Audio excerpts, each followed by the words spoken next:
Hola a todos, soy Vanessa del podcast de TV Slayers y hoy os voy a hablar del tritono o música del diablo. Este intervalo musical que abarca 3 tonos enteros, conocido en la actualidad como la escala del blues, es el responsable de dotar a este estilo, así como al heavy metal, de su sonido diabólico. ¿Pero por qué decimos que es diabólico?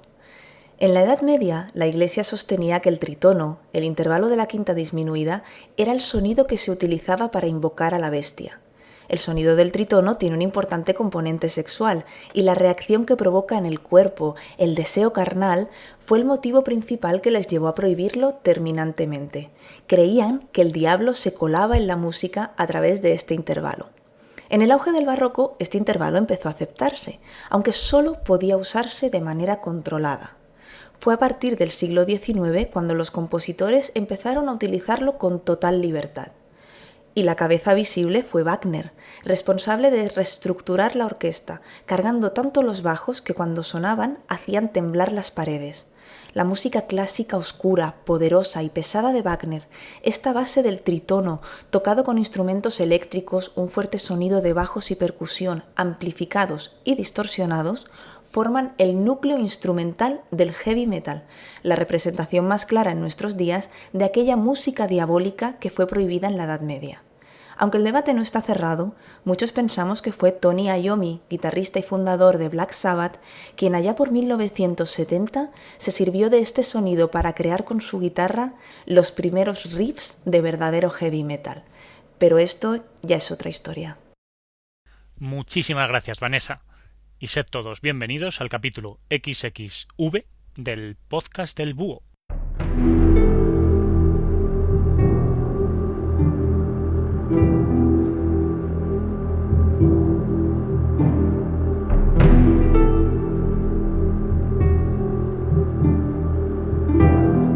Un gran aura de misterio ha recorrido siempre los alrededores de Stonehenge. Nunca se ha sabido exactamente para qué servía este enorme círculo de piedras de imponentes piezas de más de 7 metros de altura. En cualquier caso, vamos a intentar arrojar un poquito de luz y ver los últimos estudios que intentan explicarnos para qué se utilizaba el carismático y famosísimo círculo de piedras inglés.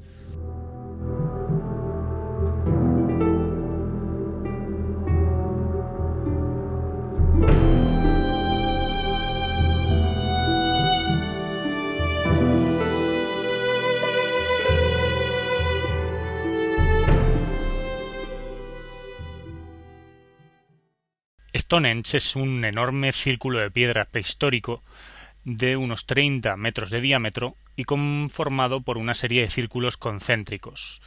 El del centro no es exactamente un círculo, sino que son 5 grandes arcos muy grandes de piedra, adintelados, es decir, con una piedra transversal horizontal que hace de tejado en la parte de arriba de cada arco, y fundamentalmente también rodeado por otros 30 arquetes que están adintelados también y de los que solamente se conservan 7. Hay que tener en cuenta que Stonehenge tiene una datación, es decir, una cronología, es decir, una antigüedad de unos 4.500 años, 2.500 años antes de Cristo. Por lo tanto, se puede ubicar a Stonehenge exactamente en la misma época en la que se construyó la Gran Pirámide de Keops en Egipto. Por lo tanto, ya podéis más o menos, creo, haceros a una idea de qué época me estoy refiriendo. En cualquier caso, es un círculo prehistórico. Y me diréis, ¿cómo va a ser prehistórico si los egipcios no estaban en la prehistoria cuando construyeron la Gran Pirámide de Keops? Bueno, pues tened en cuenta que la prehistoria se considera cuando no se tienen noticias escritas de un pueblo. Y la verdad es que no tenemos ningún tipo de noticia del pueblo que construyó Stonehenge. Es uno de esos grandes misterios en los que la nave del misterio suele aparcar en doble fila para intentar buscarle 3 pies al gato. No busquéis 3 pies al gato. Ya os digo que Stonehenge fue construido por seres humanos, fue construido de una manera que os voy a explicar después, muy humana, y a lo mejor el misterio lo vamos a encontrar en nuestro desconocimiento porque no sabemos para qué se utilizaba Stonehenge. Hay varias teorías que lo intentan demostrar y en ello me voy a centrar en este podcast. ¿Para qué se usaba Stonehenge? ¿Para qué servía este enorme círculo de piedras tan enigmático? A ello vamos. Muchísimas culturas, imperios, civilizaciones y personajes varios se han encontrado a Stonehenge a lo largo de la historia y han dicho ¡ay, wow! ¿Pero esto qué es? ¿Para qué sirve esto? ¿Y qué hace aquí?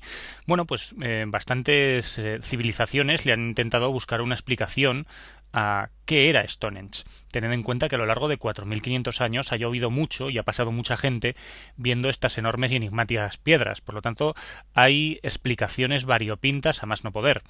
Por ejemplo, los romanos, dentro de su pragmatismo que tanto me gusta, consideraron que era un templo del dios del sol, Apolo. Ya veremos que no estaban muy desencaminados. En la Edad Media se pensó que era obra de Merlín. Nos vamos a la Edad Media y a su menos pragmatismo, que se iban bastante de la pelota, eran bastante más supersticiosos, y se lo atribuyeron a una construcción mágica del gran mago de las leyendas artúricas, a Merlín. Más adelante siempre se ha creído, y yo creo que es lo más extendido, que lo construyeron los celtas y que por lo tanto era una construcción en la que los druidas realizaban sus ritos de apego a la naturaleza. No, nada de eso. Muchísimo anterior que todo lo que habéis oído es el origen de Stonehenge, porque nos tenemos que ir a la prehistoria, a una época en la que no existía la rueda, ya una época en la que realmente no se sabe muy bien cómo consiguieron reunir todas estas piedras, al año 2500 a.C., en la que no existía el metal tampoco, o sea, no se había conseguido hacer una fundición del metal para utilizarlo de manera industrial o de manera doméstica. Y claro, nos tenemos que preguntar realmente ¿para qué unas gentes que parece que tenían que vivir de una manera muy precaria construyeron semejante círculo de piedra que en el momento de su construcción debía ser imponente? Ahora solamente nos quedan unas 4 o 5 piedras, como aquel que dice, en pie. No queda, digamos, la estructura de una manera muy fiel, pero no está mal para haber pasado 4.500 años. Hay estructuras y casas que en 100 años se vienen abajo. Hay que tenerlo en cuenta.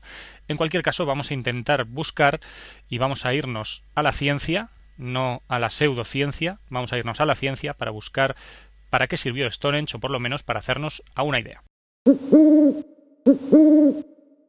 Pero antes de intentar meterme en camisa de 11 varas, intentar buscar una interpretación a Stonehenge, vamos a ver y vamos a empezar por el principio. Vamos a ver cómo se construyó. Stonehenge tuvo varias fases de construcción, no se construyó en 2 días. Se tienen los primeros indicios en el año 8000 a.C. Atención, el año 8000 a.C. ya se tiene la pequeña certeza de que aquella zona era una zona bastante venerada o era una zona sagrada. Por lo tanto hay que pensar, porque se tiene esta noticia antes de nada, porque el círculo más externo de todos los círculos concéntricos que forman Stonehenge data de esa época, antes de que hubiese ninguna piedra ni ningún cromlech ahí establecido. Por lo tanto, hay que tener en cuenta que fue un proceso muy largo. Se tienen varias fases de Stonehenge. En torno al año 3000 a.C. está la primera, luego en torno al año 2500 está la segunda, y luego a partir del año 2000 se tiene la tercera fase. En cualquier caso, digamos el grueso de toda la construcción de Stonehenge se vivió en torno al año 2500 a.C., como antes os he dicho. Stonehenge está formado por más de una treintena de arcos, los llamados trilitos, de 3 piedras, eso significa, y esa treintena de piedras son de una arenisca muy dura, muy característica de esa zona de Inglaterra, y que fue acarreada a pulso con algún tipo de rastrillo a lo largo de toda la geografía para emplazarlos en ese único y enigmático y místico lugar. Hay que pensar que no tenían la rueda, como antes os he dicho. Por lo tanto, tenemos que deducir que muchísima gente participó en la construcción de Stonehenge. Y eso nos da que pensar, porque si había muchísima gente implicada en esa construcción, estamos pensando en una sociedad que tenía por lo menos una cultura unida, porque la gente participó, muchísima gente, que seguramente no vivirían todos juntos, participó en la construcción de este lugar, de este emplazamiento. Son cosas fáciles de deducir, no hay que lucubrar demasiado. Por lo tanto, ya tenemos algunas pistas. También hay que pensar que fue una obra de ingeniería bastante avanzada. Tampoco tan avanzada como la Gran Pirámide de Keops de aquella misma época, pero sí que fue bastante avanzada, porque si nos fijamos en los grandes trilitos que se han quedado descabezados, sin el dintel de arriba, veremos que tienen en el centro, lo que sería la parte superior de cada piedra, tenemos como una especie de joroba. donde iban engarzadas, donde iban unidas los dinteles. A su vez, los dinteles que estaban tocándose unos con otros, formando como una especie de arquería alrededor de los trilitos centrales, pues esos dinteles iban engarzados también a su vez gracias a unas muescas que les hacían encajar como un puzzle. Por lo tanto, esta durísima piedra inglesa fue tallada a mano para hacerse encajar unas con otras. Por supuesto, las piedras no medían todas lo mismo, aunque quedaron a la misma altura, porque los muy avispados ellos lo que hicieron fue cavar más o menos, dependiendo de la altura de la piedra, para enterrarla más o menos y que quedasen todas a la misma altura a su vez. Por lo tanto, podrían ser prehistóricos, pero ni mucho menos eran tontos.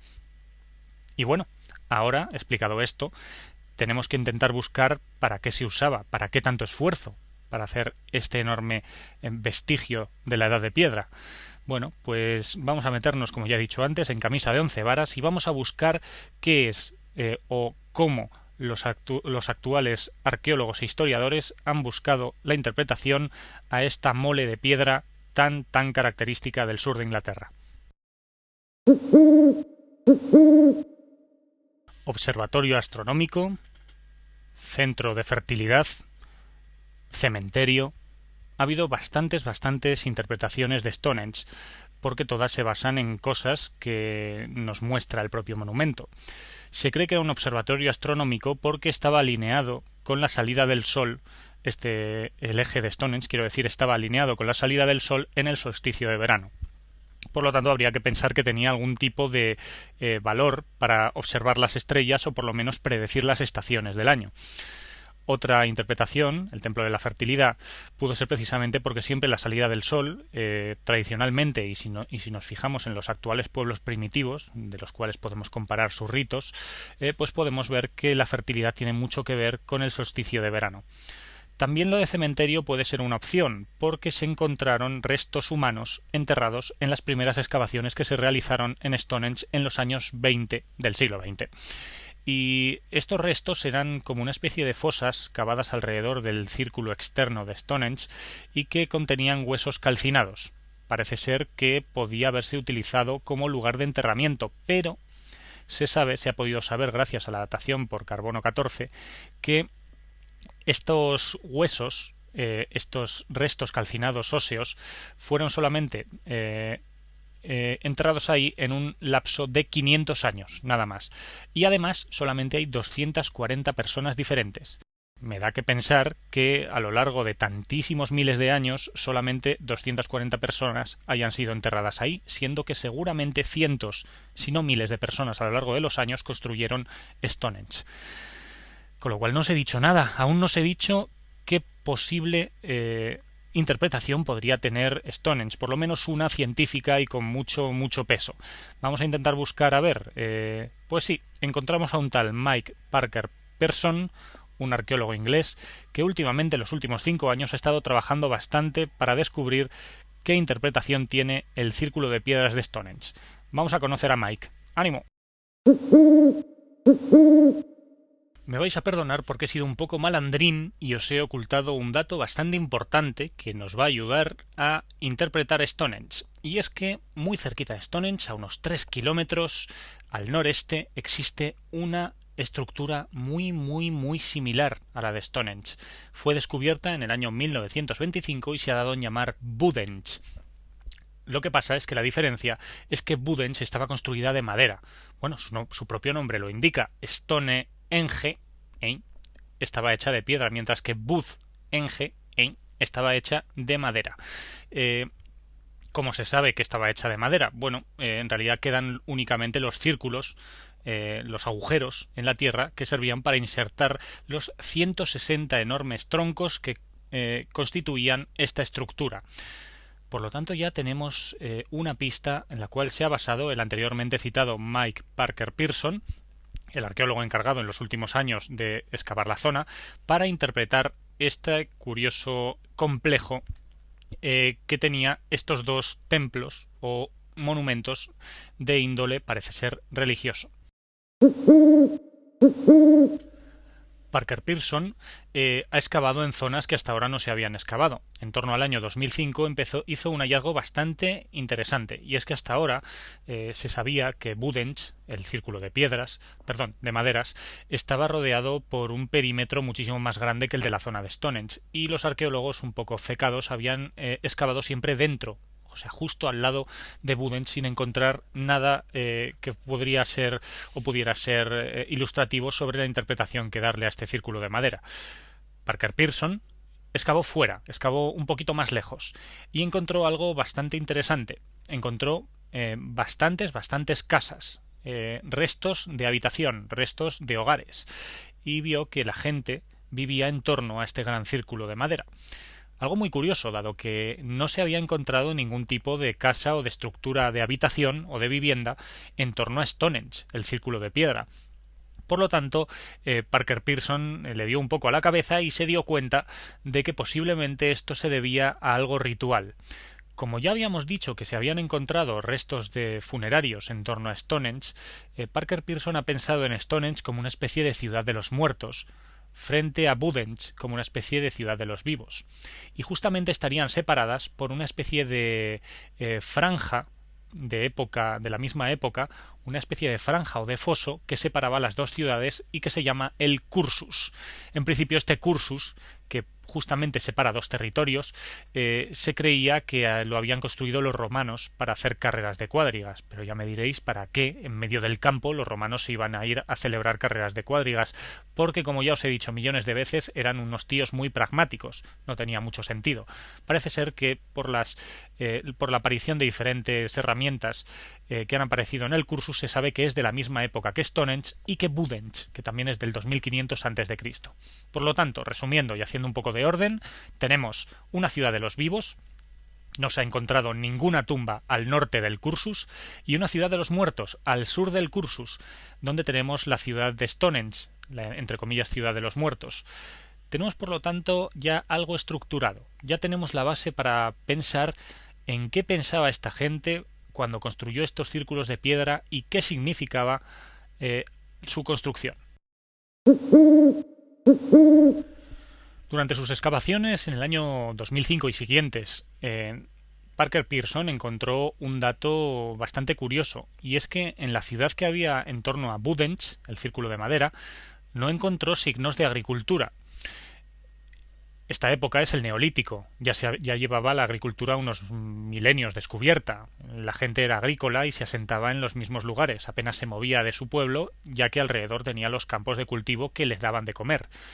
No eran, por lo tanto, los típicos prehistóricos de las cavernas, esos eran muchísimo más antiguos que estos. Pero claro, qué curioso, la gran cantidad de casas que se encontraron en torno a Budenz, ninguna había signos claros de agricultura en la zona. Y tampoco se sabe, por lo tanto, que se haya cultivado la zona en el entorno. Entonces, ¿qué ocurre?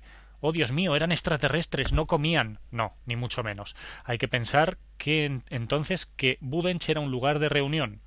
Se ve que una vez al año, posiblemente en el solsticio de verano, la gente se reunía para celebrar algo. Era como una especie de lugar de encuentro entre todos los integrantes de esta gran cultura enigmática que había en aquella época. Ya tenemos una pista más. No era un asentamiento continuo. Por lo tanto, muchísima gente de los alrededores y del sur de Inglaterra se reunía en este punto para hacer algo, para hacer algún tipo de rito. Parece ser que todo tenía que ver con el río que está muy cercano a ambos monumentos. Parece ser que se hacía una especie de recorrido entre Budenz y Stonehenge y vuelta una vez al año, o posiblemente 2 veces al año. ¿Por qué se dice esto? Pues porque en torno a Budenz se ha descubierto una cosa muy curiosa, muchísimos restos de comida. Parece ser que en torno a Budenz se hacían una serie de comilonas abundantes y frugales. Por lo tanto, parece que podía ser algo ritual, una especie de camino de vuelta del mundo de los muertos, volvían desde Stonehenge para encontrarse con los vivos, con la fertilidad, un lugar de reunión para celebrar una fiesta, donde la gente bebía, comía, se hacían odas a la fertilidad, era una especie de Woodstock del año 2500 a.C. Y bueno, podemos pensar entonces que ya tenemos una especie de interpretación científica que puede ser totalmente válida para la época y para saber qué hacía Stonehenge ahí y para qué servía. Ni extraterrestres, ni druidas, ni astrónomos. Se ve que Stonehenge no era más que un vestigio que queda de una población que que consiguió construir este enorme templo o este enorme monumento. Como estaba muy bien construido, por eso ha llegado hasta nosotros. Pero claro, tampoco podemos decir si hubo más monumentos en toda Europa en aquella época. Lo que sí que sabemos es que el megalitismo es una característica que no está muy bien encuadrado en el tiempo, pero que se da en todo el occidente europeo, sobre todo en la vertiente atlántica, en toda la parte que da al océano Atlántico. El megalitismo está sembrando toda la cornisa cantábrica de España, los Pirineos, Francia e Inglaterra, y diseminado por toda esta zona. Quizá habría que pensar que el megalitismo fue un vestigio de una misma cultura o simplemente fue una tradición que unos pueblos se copiaban unos a otros. Seguro que si vivís en el norte de España conocéis lugares en los que hay cromlechs, en los que hay menhires o en los que hay dólmenes. El Pirineo aragonés, que suelo visitar muy a menudo, tiene bastantes dólmenes. Famosos son el dolmen de Tella, la casita de la Bruja o, por ejemplo, el dolmen de Aguastuertas. Todos ellos muy chulos. Pero claro, el estado de conservación es así asá. La verdad es que no ha habido una buena conservación por parte de estas piedras que han sido utilizadas por pastores para refugio, como corral, etcétera, etcétera. Tampoco vamos a culpar a la gente por vivir la época que le ha tocado vivir. Si al pobre pastor le está cayendo la nevada del infierno o le está cayendo el diluvio universal, es lógico que se ponga al abrigo. Nadie le va a culpar por ello. En cualquier caso, hay que pensar que el megalitismo es un vestigio muy interesante que os recomiendo que visitéis. Es muy curioso irse a lugares recónditos en altura. Si mal no recuerdo, en el Pirineo aragonés no hay ningún dolmen por debajo de los 1500 metros de altura o 1200, pues es bastante curioso darse un paseo de vez en cuando por la montaña y visitar uno de estos curiosos y enigmáticos dólmenes. En cualquier caso, quiero también que penséis un poquito. En la época, como ya os he dicho, hacían falta cientos, si no miles de personas a lo largo de los años para construir estos dólmenes. Cuando se descubre la agricultura, se empiezan a crear redes sociales, iba a decir, no, clases sociales. Se empiezan a crear clases sociales en los cuales unos dominan a otros. Hasta ahora el jefe de la tribu se imponía por fuerza, pero a partir de la agricultura alguien es el que se guarda el resultado de la cosecha para sí mismo y es el que lo reparte. Alguien es el que tiene el poder, el que tiene la riqueza, y no porque sea más fuerte, sino porque le ha tocado.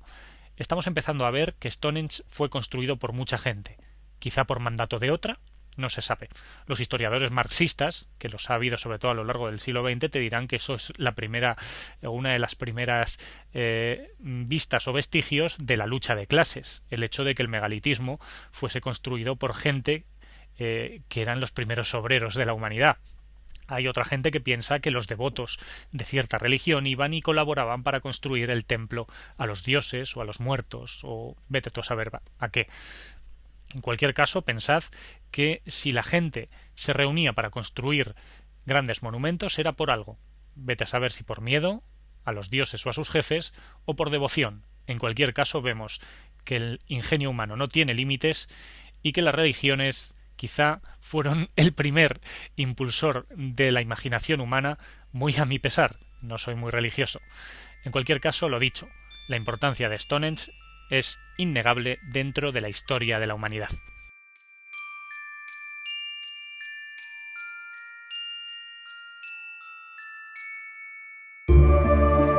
¿Os ha gustado el podcast? ¿No queréis volver a oírlo nunca más? ¿Tenéis algo o alguna idea que creéis que podría aportar en estas grabaciones, en estos audios? Pues todo esto me lo podéis decir en el podcastdelbuho@gmail.com o bien en los propios comentarios de la página web, el podcastdelbuho.com. Exactamente lo mismo que en el Podcast del Búho Historias y Personajes, que es así como se llama el grupo de Facebook, y también, como no, en Twitter. Mi usuario es _Jorge_. Estoy abierto a cualquier tipo de sugerencias. Quiero también dar las gracias a 4 personas. Primero, a Vanessa, de The TV Slayers, por la interesantísima anécdota del tritono al principio de este capítulo. También quiero darle las gracias a Sigaurre, porque es uno de los grandes promotores de este podcast. Le estoy 1000 veces agradecido por su promoción continua allá donde va. Y también 1000 gracias a Seigel de elogiador.com por haberme dado, una vez más, una buena idea para la grabación de un episodio, en este caso, este. Por último, quiero agradecer al grupo Celestian Aeon Project, que son los autores de la música de este podcast, tanto del principio como del final. Podéis encontrar a Celestian Aeon Project en jamendo.com. Y bueno, nada más. Cualquier cosa que quieras decirme, aquí estoy. Nos vemos en el siguiente capítulo del podcast del Búho.